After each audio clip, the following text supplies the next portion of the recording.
Hi there, Tron again, making another early morning video.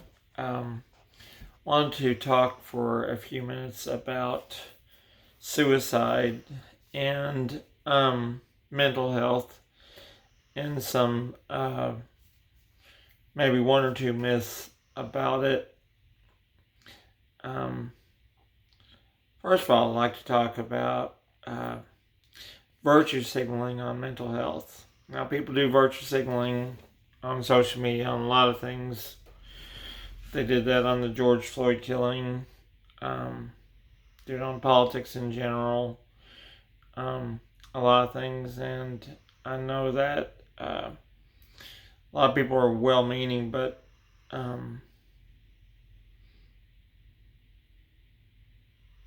the one of the virtue signaling things on mental health are the 22 push ups thing. And I don't doubt the sincerity of anyone doing that, but it's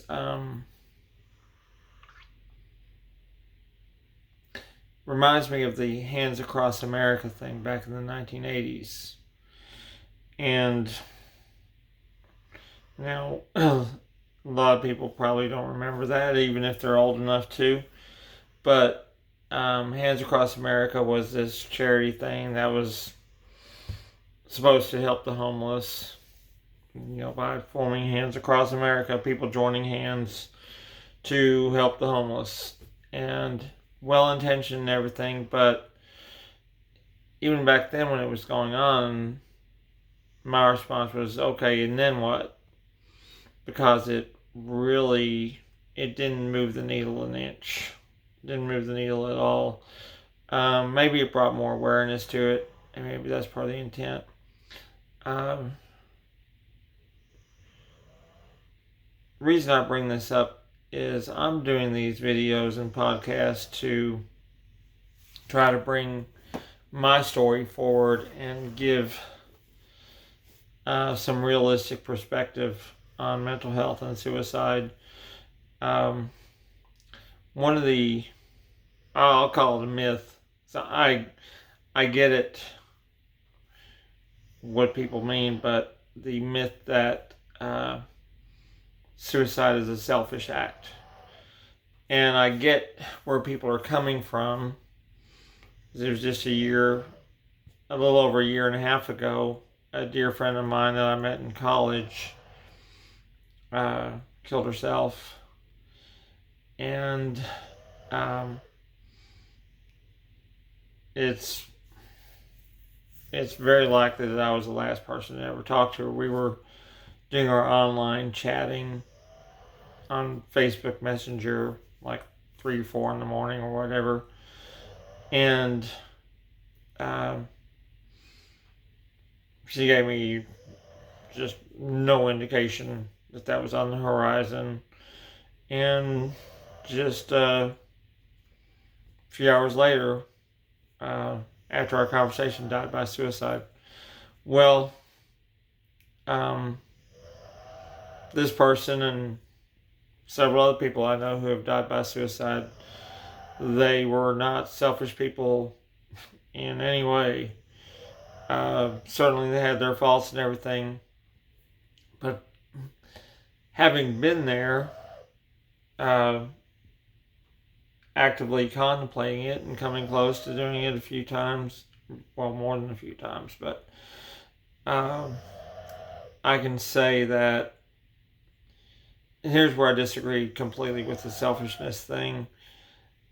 That person is in so much pain, all they want is for that pain to end. I remember after my friend died by suicide, I talked to one of her relatives soon after I got the news. Well, I contacted her. I messaged her to say, "Hey, what's going on?" And she said, her close relative said, "Well, I think she just couldn't do life anymore. She had struggled with these things for a long time." Um, and that's what I'm getting at. That phrase is important. Just couldn't do life anymore. And that's how I felt. That very accurately describes how I felt the times that I was actively contemplating suicide and actually planning it and everything. Um, and I don't know, I might be selfish in some ways, but they're not consciously thinking, at least my experience, and for the most part, I don't they're not consciously thinking, oh, how, I'll show them, um, as if it's some kind of revenge thing or whatever. Um, it's a little bit like an empath that just wants it to stop. Um, you know, when you're an empath, uh, sometimes you want to find an off switch. Excuse me, I had a big dinner.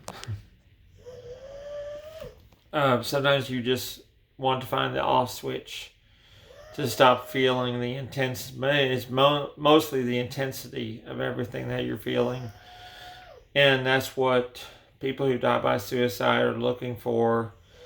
They're just looking for the pain, for that emotional intensity. They're just looking for it to stop. That also ties into why so many people who die by suicide have had substance abuse problems, be it alcohol or drugs or other or whatever. Um, they're just trying. In my experience, my personal experience, I was drinking very heavily for a long time. December 7th is going to make 19 months of sobriety for me. And I can tell you I'm thinking a lot more clearly as time goes by. Now that I've been sober, I think with more and more clarity. Um, but they're just they're just wanting all that madness, all that emotional intensity and hurt and anger and pain that they're trying to mask. Not all of them, but a lot of people, they're trying to mask it with drugs or alcohol or whatever. Um, and that's where they get to the point of suicide, is they just don't see any other way out, and they're not consciously thinking in a selfish way or anything. And I know personally it's extremely painful to the people they leave behind, and I get that. But I feel like, as I saw something on social media of someone who was posting the push-ups thing, they were kind of lashing out a little bit, um, by by saying how selfish it was to kill yourself and this and that, and that's kind of not helpful to someone uh, who's in bad mental health, uh, who's who does have some suicidal ideation. Telling them that they're selfish, that's not helpful. Um, they need support, and that's about it in a nutshell. Uh, relying in Hamlet's soliloquy, Shakespeare. There's a line in there, uh, in his famous soliloquy that says, "'Tis a consummation devoutly to be wished," and that kind of captures how someone with suicidal ideation is feeling. That's what that soliloquy is all about. That's what he's contemplating. Of course, I think most people probably know that, but um, yeah, "'Tis a consummation devoutly to be wished." They're just wanting that pain and anguish to end. So, what we need to do to help people like that is just try our best to be empathetic, and again, listen without judging. listen without judging. Telling someone like that they're thinking selfishly, that's not helpful to them, as they probably already feel really badly about themselves. Um, so again, the thing that's helped me more than anything is people who listened without judging. And that's, well, my therapist is one of them, but there's other people too. I'll give you an example of that with my sobriety. One of the biggest influences for me to go ahead, and I was already thinking about stopping drinking, but a friend of mine who came into Trader Joe's when I was working there, very good friend of mine, and she was in there all the time, just shopping, whatever, as a customer. And I remember one day, I'll never forget, she walked up to me. I was at the register one day, and she walked up to me, and we were talking for a few minutes, and she just looked at me and said, "Ron, I really wish you would stop drinking." And the way she said that and approached that, it was a very non-judgmental way.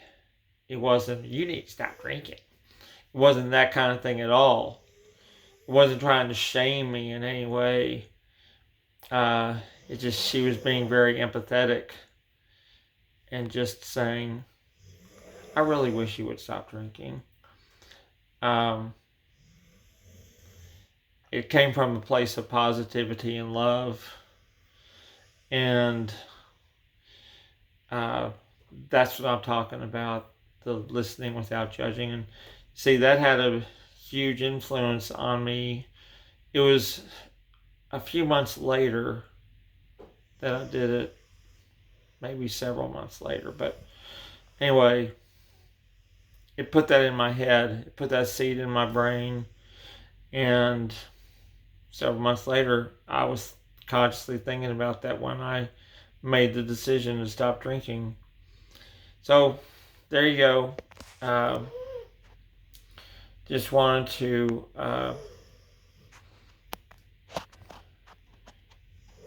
put that out there for people to think about.